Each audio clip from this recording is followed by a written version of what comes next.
Oi, eu sou Sara, faço mecatrônica no IFPE, estou no terceiro período e hoje eu vou falar um pouco sobre blindagem eletrostática, o que é e como funciona. A blindagem eletrostática é um fenômeno físico que faz com que o campo elétrico seja sempre nulo no interior dos materiais condutores.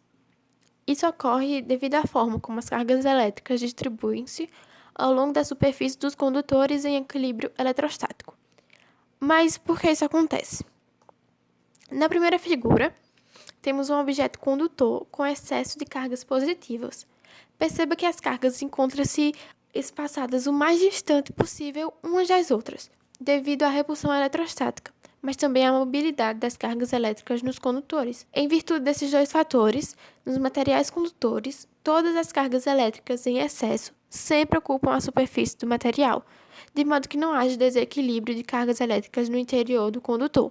Na segunda imagem, colocamos o objeto em um campo elétrico externo. As cargas elétricas deslocam-se de acordo com o sentido do campo elétrico. Dessa maneira, o campo elétrico produzido pelas cargas é anulado pelo campo elétrico externo. Uma vez que o campo elétrico no interior do condutor é nulo, não há diferença de potencial entre quaisquer pontos do condutor, por isso não há movimentação de cargas.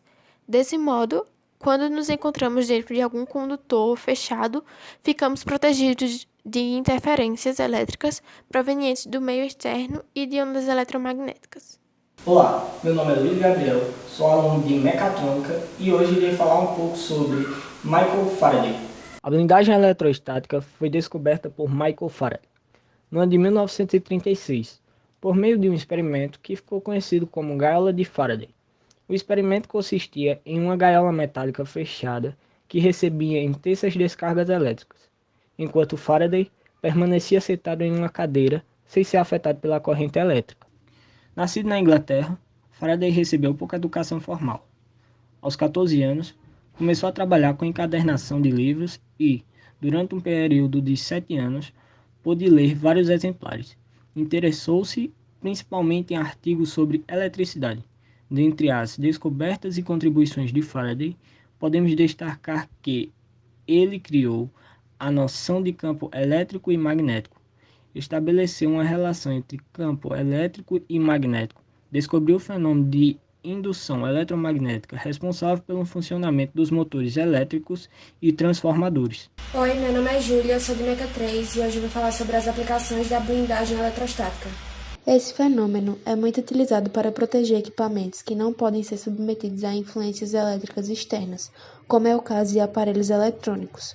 Se esses aparelhos forem submetidos a um campo elétrico externo, os seus componentes poderão ser danificados. Além disso, é também graças à blindagem eletrostática que, se um carro ou um avião for atingido por um raio, as pessoas em seu interior não sofrerão nenhum dano, pois as cargas elétricas se dissiparão pela parte externa do veículo.